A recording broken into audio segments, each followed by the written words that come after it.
Hello दोस्तों, crazy study में आपका स्वागत है। आइए हम आज बात करते हैं जलवायु, मृदा एवं प्राकृतिक वनस्पति के ऑब्जेक्टिव क्वेश्चन के बारे में। पहला नंबर देखते हैं, मुंबई में पुणे की अपेक्षा अधिक वर्षा होती है, क्यों? मुंबई में पुणे की अपेक्षा अधिक वर्षा क्यों होती है? इसका पहला ये है, मुंबई पवनाभिमुखी है, पुणे अधिक ऊंचाई पर है, मुंबई एक तटीय शहर है, पुणे में मुंबई की अपेक्षा वनस्पति अधिक है। इसका सही आंसर हो जाएगा मुंबई पवनाभिमुखी है। मुंबई क्या है? पवनाभिमुखी। चलिए इसके बारे में देखते हैं। पुणे तथा नागपुर पश्चिमी घाट के पूर्वी भाग में पवनाभिमुखी ढाल पर वृष्टि छाया प्रदेश में स्थित है। इस क्षेत्र की ऊंची ऊंची पर्वत चोटियों के कारण मानसून हवाएं इन क्षेत्रों में नहीं पहुंच पाती है। परिणाम स्वरूप इन क्षेत्रों में कम वर्षा होती है। मुंबई पवनाभिमुखी ढाल पर स्थित एक तटीय प्रदेश है, इसलिए मुंबई में पुणे की अपेक्षा अधिक वर्षा होती है। अधिक वर्षा किस लिए होती है? पुणे की अपेक्षा अधिक वर्षा होती है पवनाभिमुखी ढाल होने के कारण। किसी पर्वत श्रेणी के पवनाभिमुखी ढाल जहां हवाएं जिस ढाल के सहारे नीचे उतरती है पर स्थित क्षेत्र जहां औसत वर्षा अपेक्षाकृत अल्प होती है, वृष्टि छाया प्रदेश कहलाता है। पवनाभिमुखी ढाल पर आर्द्र हवाएं ऊपर उठती है और इनके सघन से इस भाग में भारी वर्षा होती है। अब हम लोग आगे बढ़ते हैं अगला क्वेश्चन की ओर। भारत की जलवायु पर निम्नलिखित में से किसका प्रभाव नहीं पड़ता है? मानसून, गल्फ स्ट्रीम धारा, भूमध्य रेखा, हिंद महासागर का अस्तित्व। इसका सही आंसर हो जाएगा गल्फ स्ट्रीम धारा। क्या हो जाएगा इसका सही आंसर? गल्फ स्ट्रीम धारा। इसके बारे में देखते हैं। भारतीय प्रायद्वीप हिंद महासागर में अवस्थित है, जिस पर मानसून और भूमध्य रेखा का प्रभाव पड़ता है, जबकि गल्फ स्ट्रीम महासागरीय प्रभाव नहीं पड़ता है, क्योंकि यह महासागरीय धारा उत्तरी अटलांटिक महासागर में अमेरिका महाद्वीप के दक्षिणी तट पर बहती है। चलिए अब हम लोग आगे बढ़ते हैं। वर्ष में 50 सेंटीमीटर से कम वर्षा वाला क्षेत्र है मेघालय, कश्मीर में लेह, कोरोमंडल तट, कोंकण तट। इसका सही आंसर हो जाएगा कश्मीर में लेह। इसके बारे में देखते हैं। भारत में 50 सेंटीमीटर से कम वर्षा वाले क्षेत्र पश्चिमी राजस्थान, पश्चिमी गुजरात, दक्षिणी आंध्र प्रदेश, कर्नाटक पठार, तमिलनाडु, हरियाणा, पंजाब और जम्मू कश्मीर है। ये क्षेत्र या तो मानसून पवनों की दिशा में नहीं पड़ता या फिर उनकी पहुंच से दूर रहते हैं। चलिए अब हम लोग आगे देखते हैं। दक्षिण पश्चिम मानसून कब तक पूरे देश में सक्रिय हो जाती है? 5 जून, 15 जून, 1 जुलाई, 15 जुलाई। इसका सही आंसर हो जाएगा 15 जुलाई। इसका सही आंसर क्या हो जाएगा? 15 जुलाई। इसके बारे में देखते हैं। दक्षिण पश्चिम मानसून पवनें 1 जून तक केरल तट पर, 10 से 15 जून तक मुंबई, कोलकाता। इस प्रकार 15 जुलाई तक यह संपूर्ण भारतीय उपमहाद्वीप में सक्रिय हो जाती है। भारत में मानसून पवनें सर्वप्रथम अंडमान निकोबार द्वीप समूह में 1 मई को पहुंचती है। अब हम लोग आगे बढ़ते हैं। भारत में शरदकालीन वर्ष के क्षेत्र है उड़ीसा, कर्नाटक, पंजाब, तमिलनाडु, अरुणाचल प्रदेश, बिहार, तमिलनाडु, कर्नाटक। इसका सही आंसर हो जाएगा पंजाब, तमिलनाडु। इसका सही आंसर क्या हो जाएगा? पंजाब, तमिलनाडु। इसके बारे में हम लोग देखते हैं। भारत में शीत ऋतु अर्थात अक्टूबर नवंबर में उत्तरी पूर्वी मानसून यानी मानसून लौटने के समय से तमिलनाडु तट 65 से 75 सेंटीमीटर पर वर्षा होती है, जो सागर तट से आंतरिक भागों की ओर घटती जाती है। इसके अतिरिक्त उत्तर पश्चिम भारत, पंजाब व हरियाणा में पश्चिमी विभोक्ष से वर्षा होती है। पश्चिमी विभोक्षों की उत्पत्ति मुख्यतः भूमध्य सागर एवं अटलांटिक महासागर में होती है, जहां से ये आर्द्र ग्रहण करते हुए पश्चिम की ओर बढ़ते हैं। उत्तर भारत में पश्चिम विभोक्ष से होने वाला वर्षा गेहूं की कृषि के लिए अत्यंत लाभकारी होती है। किसके लिए अत्यंत लाभकारी होती है? गेहूं की कृषि के लिए। निम्न भारतीय मिट्टियों में से कौन सा बेसाल्ट लावा के अपक्षय के कारण निर्मित हुआ है? जलोढ़ मिट्टी, लेटराइट मिट्टियाँ, लाल मिट्टियाँ, रेगुर मिट्टी। इसका सही आंसर हो जाएगा रेगुर मिट्टी। इसका सही आंसर क्या हो जाएगा? रेगुर मिट्टी। अब हम लोग आगे बढ़ते हैं। इसके बारे में देखते हैं। भारत में रेगुर मिट्टियाँ का निर्माण बेसाल्ट लावा के अपक्षय का कारण हुआ है। इसे काली मिट्टी, कपासी मिट्टी या उष्ण कटिबंधीय चेनेरजम मिट्टी के नाम से भी जाना जाता है। दक्कन पठार के ऊपरी भाग में विशेष रूप से महाराष्ट्र, मध्य प्रदेश, गुजरात, कर्नाटक में ये मिट्टियाँ पाई जाती हैं। अब हम लोग अगले क्वेश्चन की ओर बढ़ते हैं। भारत में निम्नलिखित में से किस प्रकार का वन सर्वाधिक वृहद क्षेत्र में पाया जाता है? पर्वतीय आर्द्र उष्ण वन, उपोष्ण शुष्क सदाबहार वन, उष्ण कटिबंधीय शुष्क पर्णवाती वन, उष्ण कटिबंधीय आर्द्र सदाबहार वन। इसका सही आंसर हो जाएगा उष्ण कटिबंधीय शुष्क पर्णवाती वन। इसका सही आंसर क्या हो जाएगा? उष्ण कटिबंधीय शुष्क पर्णवाती वन। इसके बारे में देखते हैं। उष्णकटिबंधीय शुष्क पर्णवाती यानी पतझड़ वन भारत में सर्वाधिक वृहद क्षेत्र में विस्तारित है। सागौन तथा साल इन वनों के महत्वपूर्ण वृक्ष है। उष्णकटिबंधीय आर्द्र पर्णपाती वन दूसरा सर्वाधिक क्षेत्र में विस्तार वाला वन है। इन दोनों वनों को सम्मिलित रूप से मानसूनी वन कहा जाता है। अब हम लोग अगला क्वेश्चन की ओर बढ़ते हैं। भारत में निम्नलिखित में वह कौन सा फसल चक्र है जो जून जुलाई में प्रारंभ होता है और जिसमें धान, ज्वार और बाजरा आदि मुख्य फसलें उगाई जाती हैं? वर्षा ऋतु, रबी, खरीफ, शीत ऋतु। इसका सही आंसर हो जाएगा खरीफ। क्या हो जाएगा सही आंसर? खरीफ। वर्षा ऋतु, इसके बारे में देखते हैं। वर्षा ऋतु में उगाई जाने वाली फसलों को खरीफ की फसलें कहते हैं। ये जून जुलाई में बोई जाती है। खरीफ फसल कब? जून जुलाई में, तथा सितंबर अक्टूबर में काट लिया जाता है।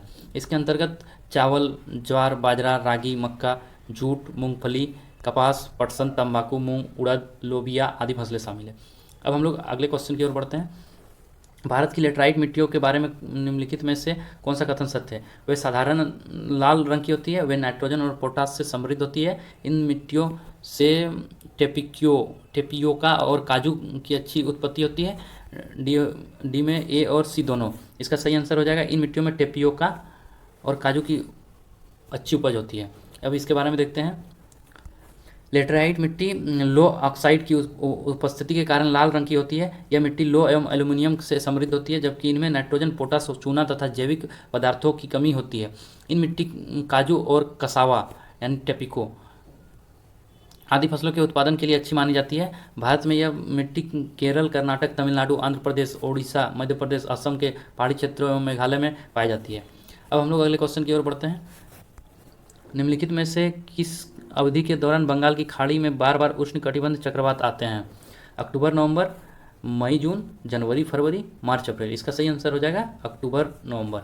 इसका सही आंसर क्या हो जाएगा? अक्टूबर नवंबर। अब हम लोग इसके बारे में देखते हैं।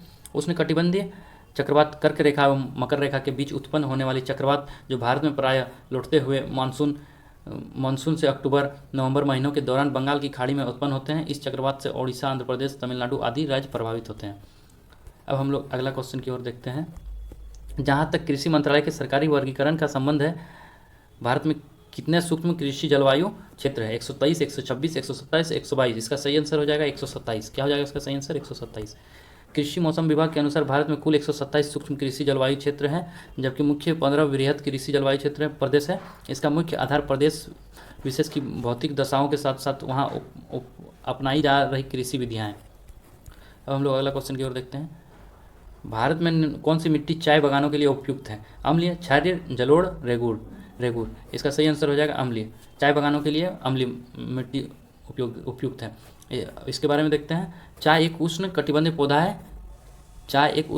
पौधा है। इसके उत्पादन के लिए 25 से 30 सेंटीग्रेड तापमान तथा 200 से 250 सेंटीमीटर वार्षिक वर्षा आवश्यकता है। इसकी कृषि के लिए गहरी, सुप्रवाहित, अम्लीय एवं उर्वरक मिट्टी की आवश्यकता होती है, जिसमें फास्फोरस, पोटास, लोहांश एवं ह्यूमस पर्याप्त मात्रा में होना चाहिए। दार्जिलिंग एवं नीलगिरी की पहाड़ियाँ अपने चाय के लिए प्रसिद्ध है। किसके लिए प्रसिद्ध है दार्जिलिंग और नीलगिरी की पहाड़ियाँ? चाय के लिए। निम्न में से किसे जंगल की आग कहा जाता है? वोहिनय वेरीगेटा, जेकेरांडा, मेमोसफालिया, ब्यूटी मोनोस्पर्मा, टेक्नोग्रांडिस्का। इसका सही आंसर हो जाएगा ब्यूटिया मोनोस्पर्मा। इसके बारे में देखते हैं। यानी प्लास ब्यूटो मोनोस्पर्मा नामक वृक्ष के लाल रंग के आकर्षक फूलों के कारण इसे जंगल की आग भी कहा जाता है। पलास के फूलों को उत्तर प्रदेश का राज्य पुष्प घोषित किया गया है। अब हम लोग आगे बढ़ते हैं। राल यानी राल प्राप्त होता है चीड़ के वृक्ष से, देवदार के वृक्ष से, बुरांस के वृक्ष से, शीशम के वृक्ष से। इसका सही आंसर हो जाएगा चीड़ के वृक्ष से।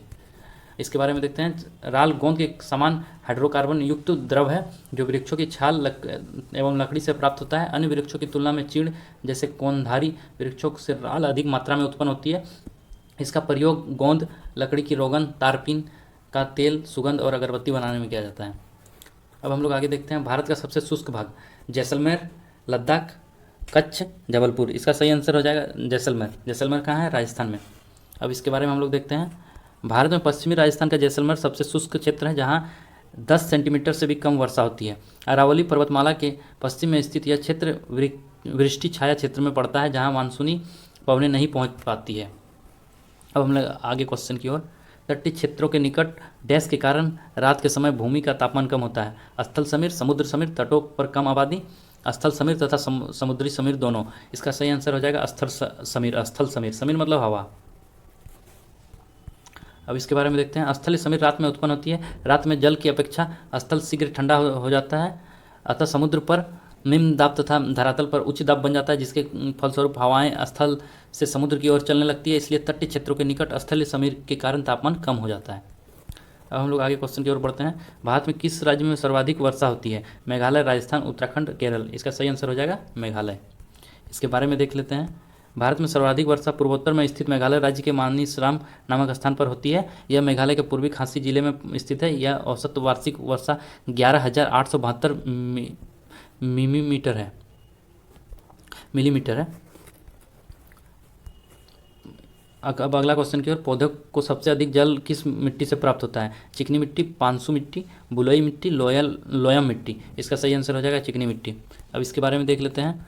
पौधों को सबसे अधिक चिकनी मिट्टी से प्राप्त होता है। जल किससे सबसे अधिक प्राप्त होता है? चिकनी मिट्टी, क्योंकि इस मिट्टी में जल धारण की क्षमता सबसे अधिक होती है।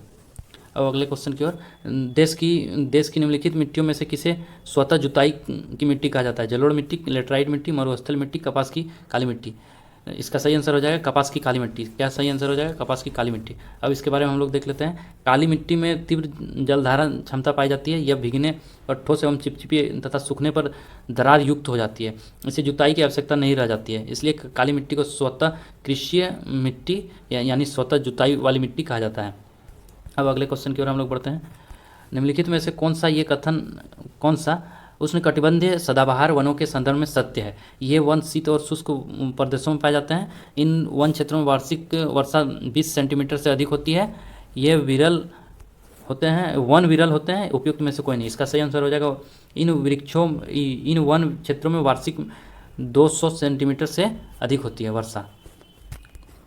इसके बारे में देख लेते हैं। उष्णकटिबंधीय सदाबहार वन उष्ण और आर्द्र प्रदेशों में पाए जाते हैं, जहां वार्षिक वर्षा 200 सेंटीमीटर से अधिक होती है और औसत वार्षिक तापमान 22 डिग्री सेंटीग्रेड से अधिक रहता है। उष्णकटिबंधीय वन सघन और विभिन्न स्तरों वाले होते हैं। चूँकि इन पेड़ों के पत्ते गिरने, फूल आने और फल लगने का समय अलग अलग हैं, इसलिए ये वर्ष भर हरे भरे दिखाई देते हैं। इन वनों में पाए जाने वाले मुख्य वृक्ष प्रजाति रोजवुड, मोहगनी, एनी, एबोन, मेपल आदि है।